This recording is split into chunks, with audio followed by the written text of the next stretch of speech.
Yes, tomorrow is the last day of the course, and I'm sure our national leader of Ireland, Bhavna, must have announced it, that we would start earlier tomorrow, about quarter to 11, I think he mentioned, because immediately after the course we would have to rush to the airport to catch a plane.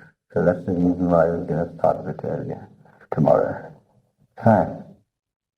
Bhavna sent me a big batch of forms which I brought back to her, and she has initiated some really wonderful, wonderful people, out of whom some very good teachers will arise, and that's all we hope, so that the movement in Ireland will grow more and more, and better, stronger and stronger people. And that is what we do need here. I'm very grateful. I say things and I remember them, otherwise I might forget it tomorrow. And it's through all the efforts of Bhavna that we've been working very, very hard to make this course so successful. And everyone that I've spoken to has told me that they've really, really enjoyed themselves very, very much. I thank you for that. Well, here's a poem before we start I'd like to read to you. Bhavna was on a course in England, and I enjoyed it very much. Would you like me to read it here? I was apprehensive, scared, and a little tense. I have had a little more sense as I pondered and wondered and asked the Lord how will I till all that, Lord, without even a plough. She didn't even have a plough. And look what she's done in such a short period, creating a course. I had just come from one of our BMS courses and didn't realize I was so full of resources. So he said, the gift I've given without doubt, without fear, for when love is the motive and truth, the oration, it will carry on and on through each generation.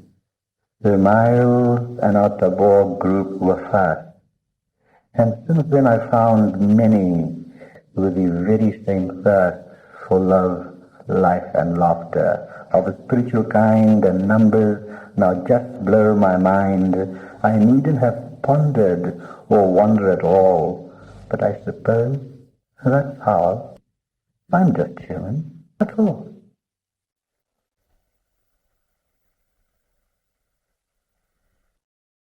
Thank you, darling. Thank you, everything. Keep it with me. Put it down and I forget it. Good. So what shall we talk about this morning?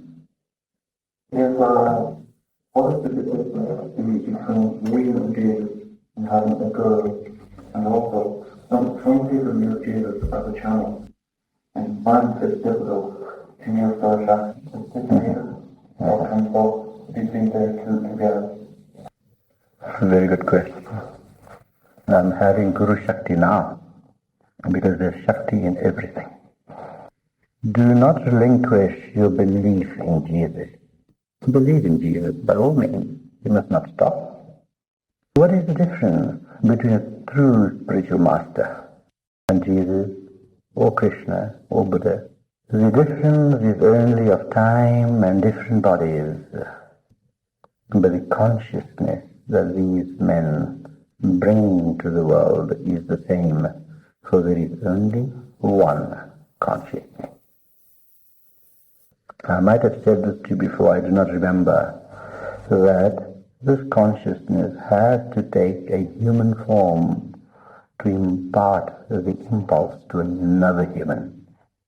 Because divinity is abstract, and very few people know the real life of Jesus.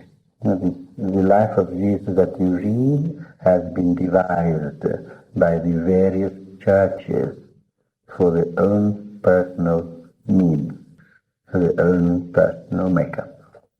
I don't know if I told you, but the richest organizations in the world is the church and the insurance company. The church promises you heaven after you are dead, and the insurance company promises you a lot of money after you are dead. They tell you build up a store for yourself in heaven. Do you know where heaven is? And if you don't know where heaven is, how are you going to build a store up there? If you don't know where Dublin is or Cork is, how are you going to go there? How are you going to reach there? So you need a guide to show you. And everything in life is a guru. Everything in life is a guru. Even when you drive and going to an unknown place, you use a map. So that map is your guru, is guiding you. So, do not relinquish your belief in Jesus. But remember, it's a belief.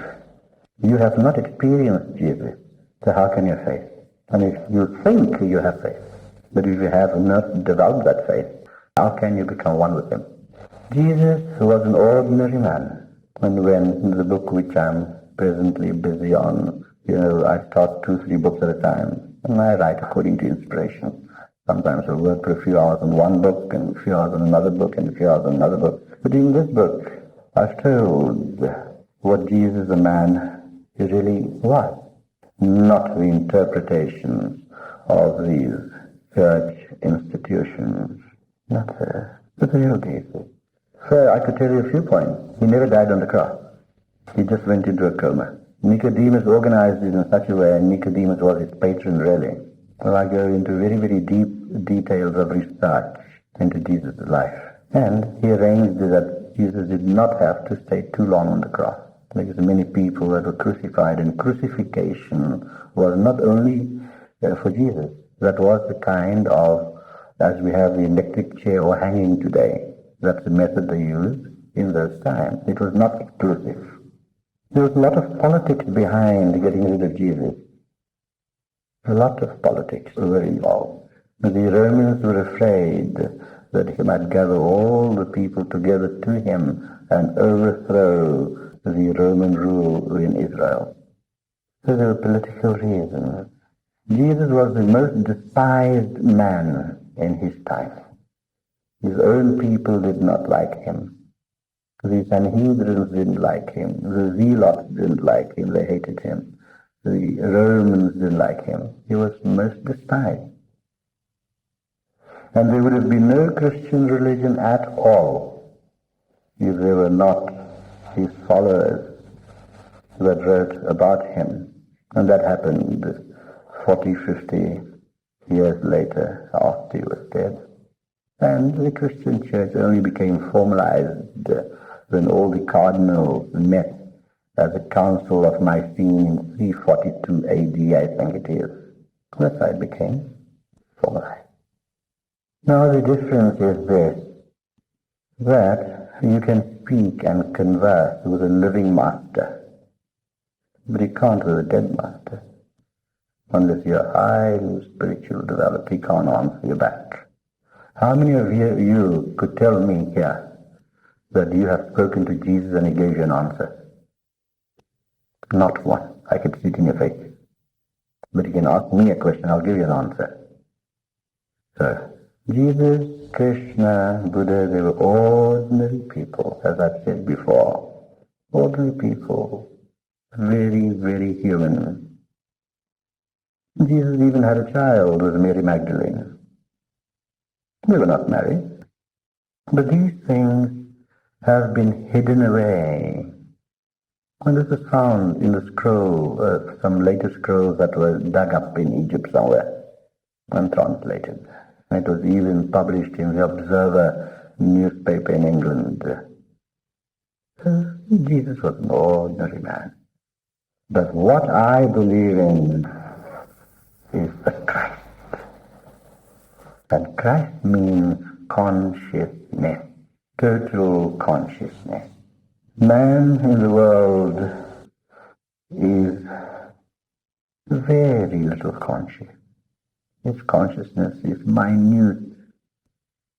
Now compare that minuteness with the infinite consciousness that Christhood or Krishnahood or Buddhahood could bring about. When Krishna and Christ says, no one goes to the Father but by me, you know what it really means? It does not mean Jesus the man.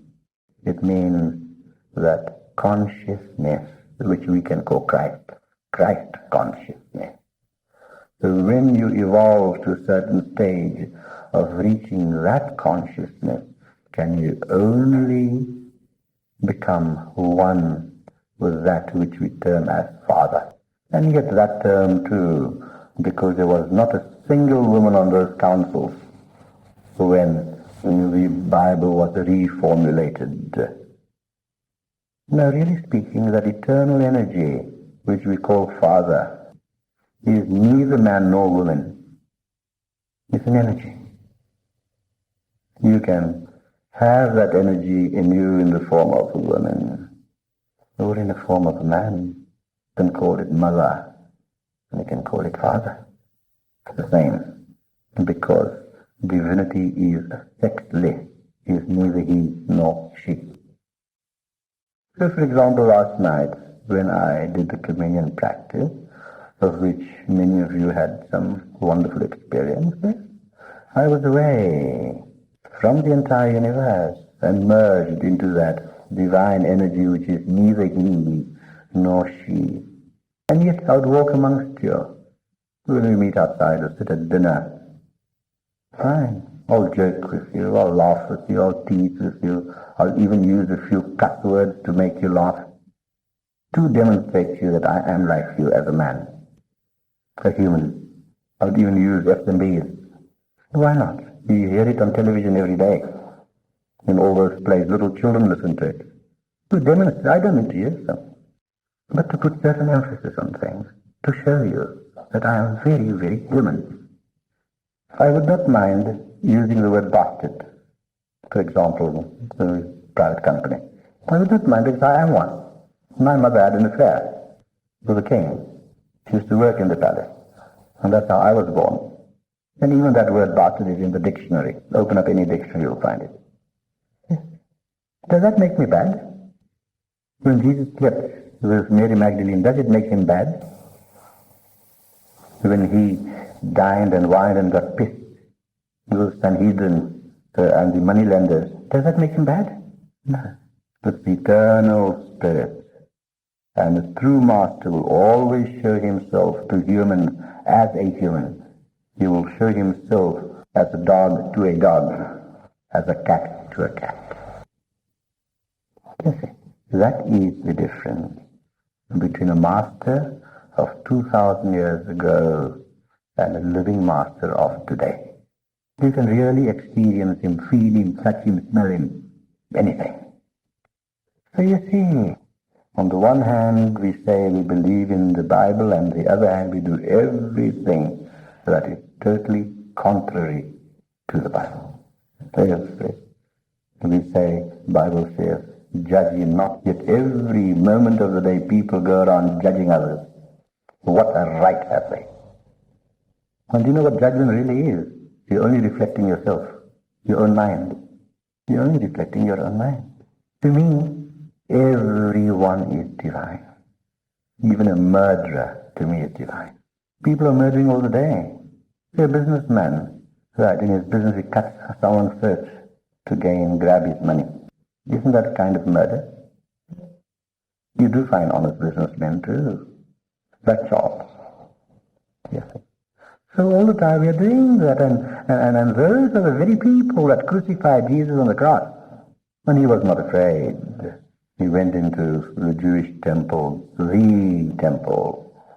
and broke up the tables of the moneylenders and set the poor animals free that were to be sacrificed at the altar. And you know what used to happen to all those lambs and chickens and that were sacrificed at the altar? Those priests, and all of them used to have barbecues and a nice time. They didn't throw it away. Nice, easy way to get food, and the best of it. It's all a damn racket, I tell you. Believe you me. Yes. And when religions could not capture people with love, they instilled fear into people, eternal damnation. Yes. And the very two words are contradictory to each other, because how can damnation ever be eternal? They teach, save yourself be saved? Yes, you can be saved if you know how to go deep within yourself and find your true self, become an integrated being. Okay. And every spiritual master said, come to me and you shall be saved. Krishna said that, Buddha said that, Jesus said that. Very true, but what is meant by that? All religions have been taken very literally and not figuratively. They have misused the true meaning. Does it come to me and be saved means reach my level of consciousness, and then you are saved. You become close to God. You become one with God. To the peasants, Jesus used to say that, believe in thy Father in heaven. So that's all the peasants could understand. But to his very close ones, he used to say, I and my Father are one. And everyone can become that once they reach that Christ or Krishna or Buddha consciousness. And that is what I teach. How to reach that consciousness. How to become aware, more and more aware. People think they live. They don't. They don't live. They just exist. Get up in the morning, go to work, come home, go to bed, get up in the morning, go to work, come home, go to bed. And just like a boat without a rudder, no direction. How many of the time to look at the trees, to stand near a tree and listen to the beautiful symphony, the wind blowing through the leaves. How many have the time to appreciate that? How many have the time to look at the grass swaying there in its eternal dawn? It's so beautiful. And that is what the Guru teaches. He teaches from not the side as man. He teaches from the level of pure consciousness. That is what a Guru does. And there is only one pure consciousness. That was in Christ, in Jesus, in Buddha, and in Krishna. I never tell anyone to believe. In those times, 2,000 years ago, we could say that, believe in thy Father in heaven. It could just be blind faith because you have not seen the Father in heaven. But I say, I will make you experience divinity, so that then you can truly believe and have faith. That's the difference. So this consciousness comes to us in many a form and teaches according to the times. There will come a time when this consciousness will return again. It will take 6,000 years, I told some meditators in England a few years ago. So this consciousness will return to this earth planet after 6,000 years. It's not going to be 2,000 years now. It's going to be 6,000 years. So live life in such a way as if it is going to be your last breath, your very end. Be aware of everything. Be aware of people's feelings. And never be afraid of people's judgments against you. Never be afraid of that. People talk according to the development of their mind. And how much is the mind developed? Even the so-called world genius, Einstein, only used 8% of his brain. Only 8%. You might be using perhaps 1%. And yet Einstein used only 8% and he was a genius. Yes. So now with that 1 little percent, what right have you to judge? Anyone. And then you go and say, and love thy brother as thyself. Isn't that a fallacy? Is that not a hypocrisy? When on the one hand you go judging, and on the other hand you say, love thy neighbor as thyself. And the two most important commandments in the Bible are these. Love thy neighbor as thyself, and do unto others as you would expect to be done unto you. You would not like to be blasphemed. Why must you blaspheme others? You want your neighbor to love you, but how much are you loving your neighbor? And then you blame the neighbor. Yes. So Jesus, when he did his work, he was chased from town to town. It was a hard time, a hard life, a very hard life. But because the teachings were sound, they still persist, they still exist. Even after 2,000 years, they are still just as powerful. At that time, people were not ready for technique. It was based mostly on bhakti yoga, or the yoga of devotion.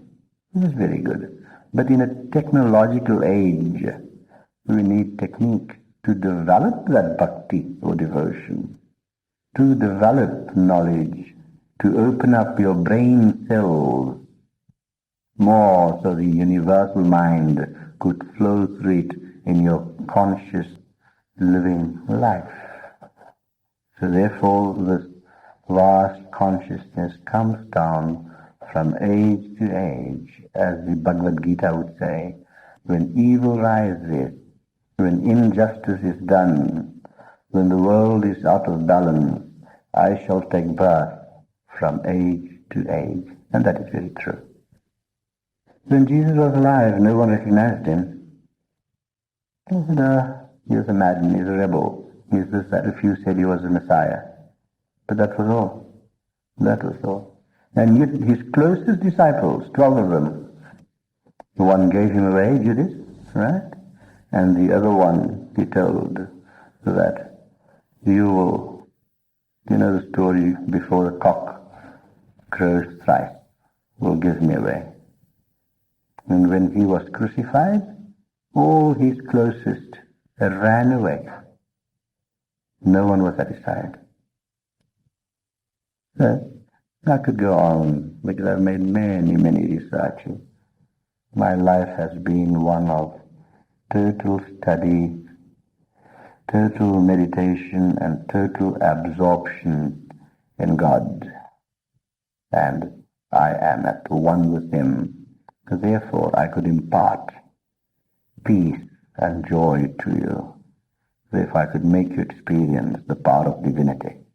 If I could bring you that vast energy into this very room to unfold your heart.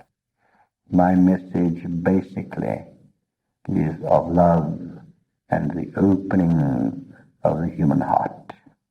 And when that is opened, everything comes right. Then you can love your neighbor as yourself. Then you will do unto others as you would expect others to do unto you. But once your heart is closed and you build the walls around it, you cannot achieve it. Now you do not need to break down the wall with one go, you cannot. Just take out one brick from the wall, and you'll find slowly all the other bricks will come loose, they will loosen up, until there's no wall left around your heart. And that is how I could love everyone, even the greatest sinner that people regard to be a sinner. I know a man who was put in certain circumstances where he did not mean it, but he killed someone. And he was charged for murder, and the charge was reduced to manslaughter. And he spent about 5 years in jail. He went around looking for a job. And of course today, he was an educated man. And today if you want a job, they normally give you the smaller, low, menial jobs they don't, but in high positions. They give you a questionnaire to fill out. Name, age, marital status, any illnesses, any convictions. So he couldn't lie. He put down, yes, I was in jail for 5 years. No one would give him a job because of his conviction. And when he came to my center and sat and chatted with me, I found him to be a highly spiritual being. And the 5 years he spent in jail was totally devoted to meditation, totally devoted to God. He was a very high spiritual being. He came to see me. He said, Guru Raj, what must I do? I need a job very badly. I mean, who doesn't need a job? What must I do? So I phoned a few friends that had big businesses, and they know me well because I was in business, did a lot of dealings with them during my business days. I asked, would you interview this person I'm sending to you in view of a job and see what you can do? And I personally guarantee that this is a wonderful person. He'll be an asset to the company. So he went for the interview and he got the job. And after just 3-4 years, we appointed him as a director on the board of a very large company. An ordinary person would see him in the street and say, there goes a murderer. And they look down upon him. But I saw something different in him. I saw something different in him. And if I gave my personal recommendation to this friend that owned a large business, this friend having trust in me, accepted this man. I said, look, take him on trial, see what happens, do me that favor. And he did. And the man has risen to a high position.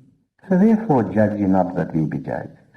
Do not judge a book by the cover, as the English saying goes, but try and read and understand the contents.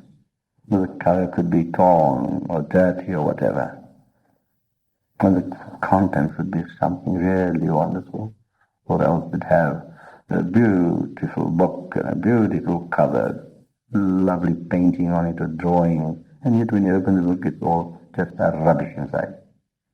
Now that's the difference, that there is only one consciousness, and the consciousness comes down to human beings in human form to teach when evil rises too much, to bring the message of love and peace and the opening of the heart to help the world.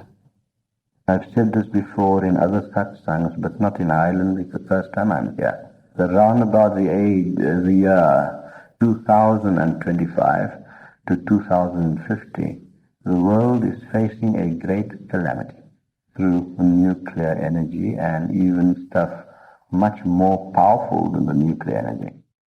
Makes inventions are going on every day.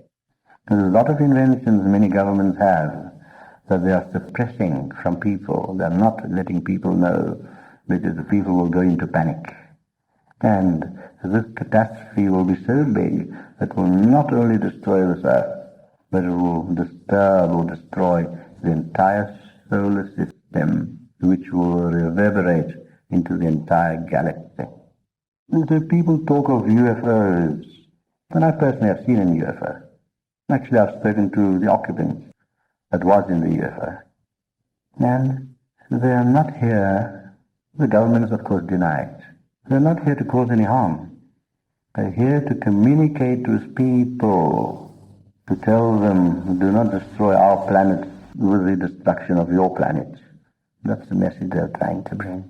And when you can reach a very deep state of meditation, you can be in any part of the universe and converse, have a conversation with any being. But you got to have that sincerity and the innocence. You can have a rough exterior, but your heart can be like pure gold. There are no people here in this audience that are like that. Let me take my friend Charles as an example. He has a rough exterior, he'll joke and this and that, and someone might feel a bit hurt about it or something. It means nothing really. It doesn't mean anything. It's a very, rough diamond outside, but inside, a heart of gold. He's the kind of person that will give his life for a good friend, a true friend. So, there is only one consciousness, and I speak to you, as I have mentioned before, not a word from book knowledge, but only from my personal experiences. And each and every one of you has the ability, it is there already, just to be uncovered. You have that pure consciousness in you, and you just need to recognize it. And you'll find, if you study the basics of all religions, you'll find that the basic teachings are the same. Not a single person that will teach you to do wrong things. Not a single religion. They always teach you to do good things. Not a single religion would teach you to think bad things. Every religion teaches you to think good things. So there is no difference between anyone. We're going to wait a few minutes. Let's have a couple of jokes.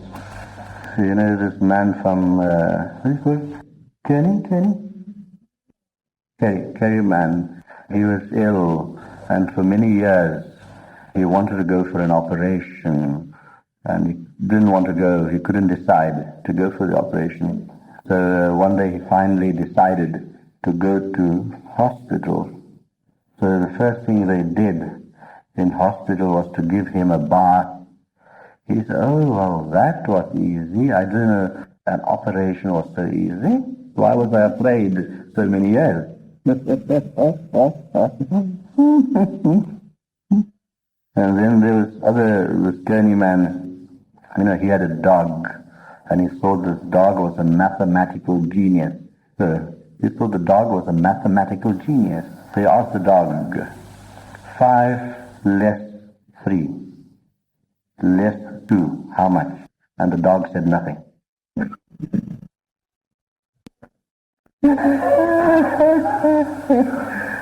So this other guy went to the bar, to the pub, and he ordered a bottle of whiskey, and he drank every drop, the whole bottle.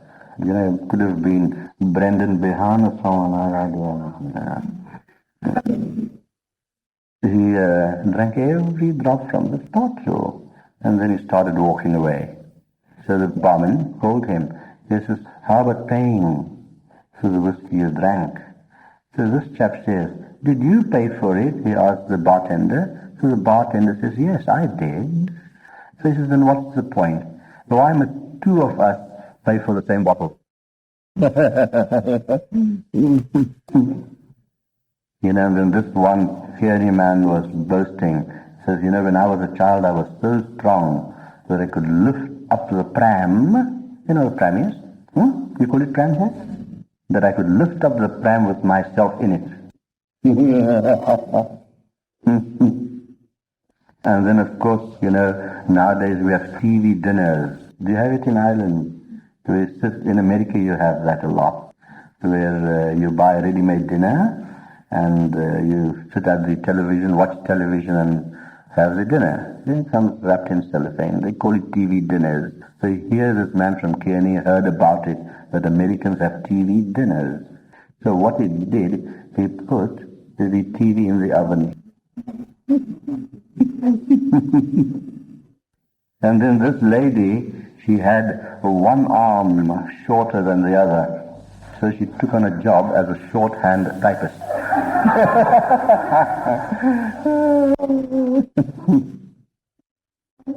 And this one Kearney fellow tells his friend that my uncle died on the tightrope.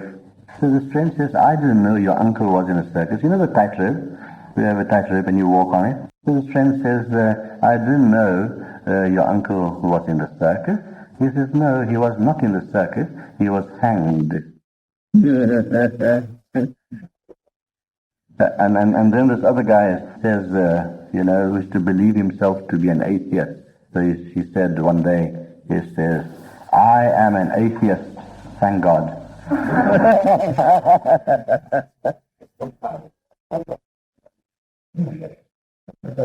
Thank you. Enjoy your land. What did I do with our national leader? He had a very good man in Arun to stand by him and help her. And he had to succeed who up here was talking to you where you were.